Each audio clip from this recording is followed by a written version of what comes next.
My wife and I sometimes have these debates about who is more gay. She'll be like, look at you. You're wearing a sports bra. You got no plans to exercise. And that table saw you bought, your excitement about that table saw is beyond gay. And I'll be like, oh yeah? Well, you're more gay because you love all this.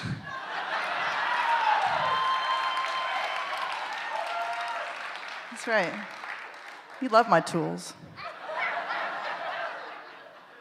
See, conversations like this make it hard to believe that I was straight married to a man for 12 years.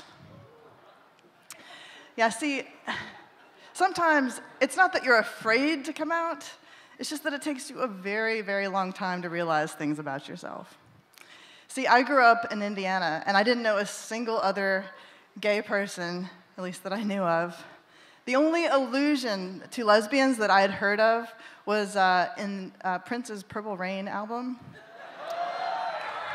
Pour a little out, you know, for Prince. I don't know if you remember this song where two women are talking to each other. Wendy. Yes, Lisa.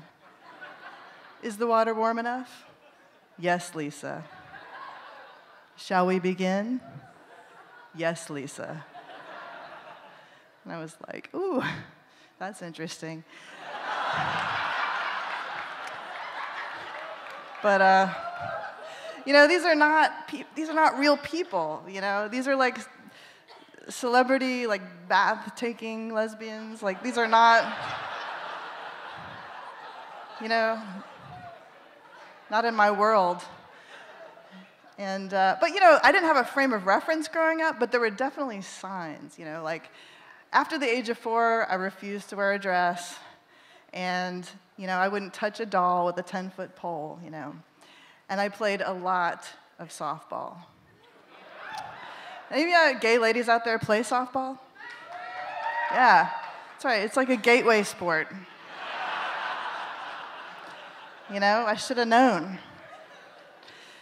But growing up, you know, I reached my 20s, and I met my husband. And he really did feel like a best friend to me. And we built a life, you know. We moved to Atlanta together. We bought a house. I started coaching softball. And watching so many lesbian movies late at night.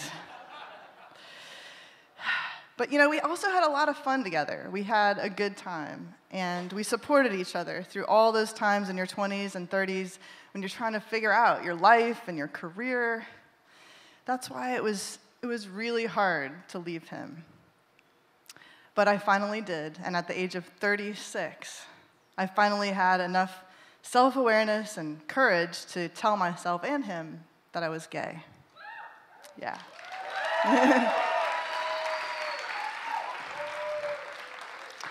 But you know, after you do that, after you tell yourself, then you have to tell your friends.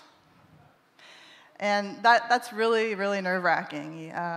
One of the first groups of friends that I told were some gay friends, because I figured they would be really understanding. But there was a small part of me that thought, well, maybe they're going to think I'm a fraud, because, you know, how gay can you be when you wait till you're 36? But I did. I got them together. We were at a friend of mine's house in her living room. There were about 6 people gathered around, and I said, something to tell you guys. Patrick and I, we broke up. And they said, oh, you know, I'm sorry, are you okay? And I said, yeah, I mean, it's hard, but I think I'll be okay. You know, and they just waited for me to tell them the reason. And I said, so here's the thing, I'm pretty sure that I'm gay. And they said, oh, honey, we knew. We've known for a long time. You know, and I said, what do you mean you knew? I mean, come on, like, I don't exude a gay vibe. You know?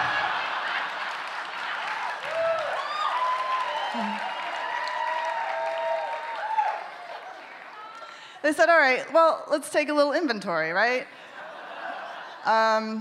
You're wearing an REI bag instead of a purse. Those loafers, like, I don't even know what those shoes are. That's right, they are comfortable, thank you.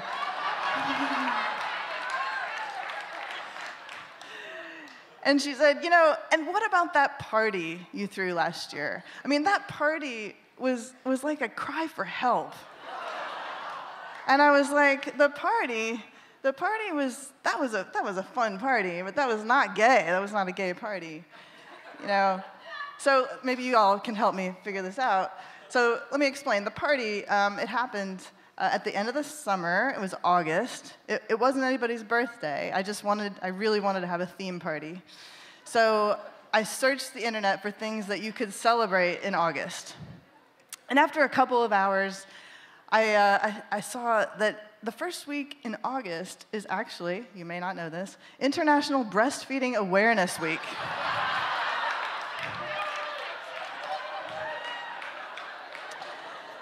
And I thought, breasts,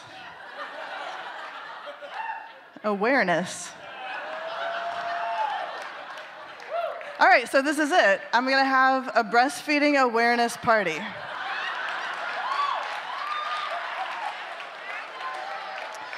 Yeah, I mean, who wouldn't? It's educational.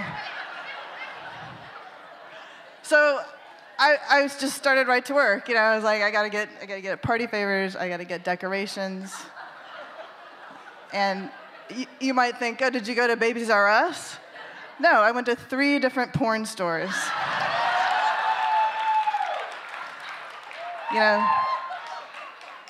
To just get the right gear. You gotta get the right gear. And when the first person to arrive was my best friend, Lenore, and I was so excited. And she was walking up the sidewalk, and the first thing that she saw was this giant poster, 5 foot long, that I'd taped to the front of my house. It was a picture of a topless woman massaging her own breast and feeding her baby.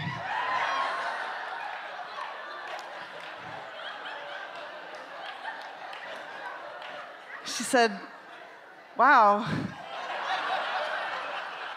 you really went all out. Yes, I did.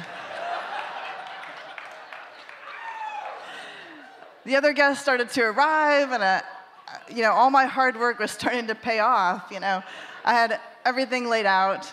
I had these little wind-up hopping boobs on the table, and I had these squirting the boobs that squirted water. And then I had these nipple beer can toppers that were really awesome. And I'm just handing people beers. Really, I spent good money on this stuff. And they were like, you want us to drink out of these? And I was like, yes, it's a celebration of breastfeeding. I didn't understand. I also had boob-themed food, too. I made these amazing boob cupcakes with carefully constructed areolas made of icing. There was vanilla, there was mocha, there was chocolate. It was like multicultural Hooter rainbow. You might be wondering if there was a signature cocktail, and yes, there was. The breast milk pina colada.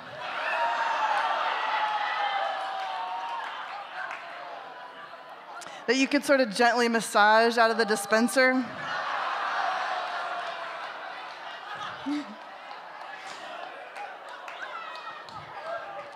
Now, my husband,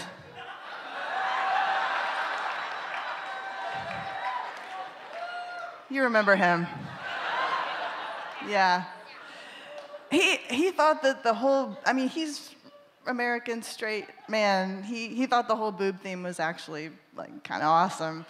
And lots of the other men at the party did too. But I think some of the women were mixed. You know, some of them thought it was really funny, and others were just like, I don't know, kind of weirded out by the whole thing. I mean, I didn't even have a baby.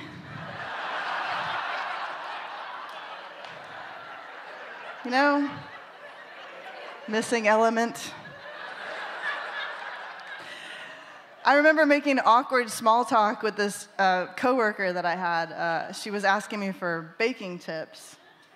She said, "So these chocolate cupcakes, how did you get the nipples so hard?"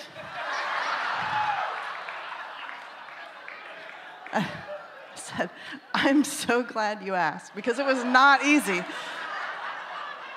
I mean, first I had to melt the chocolate chips until they were just soft enough to form into shapes, and then I had to mold them gently into perfect, perky little nipples. Do you want one? She didn't want one. So by the end of the night, there were pictures of me in front of the giant poster, pretending to suckle from the 2-foot-wide jugs of the topless woman. Sometimes it takes you a while to realize your truth. You know, whatever that truth is. You know, but here's what I think. It's better late than never, right?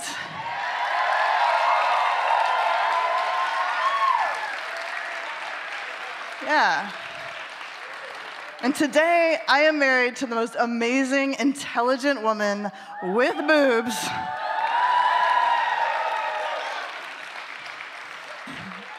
And at my house, it is a boob party every day.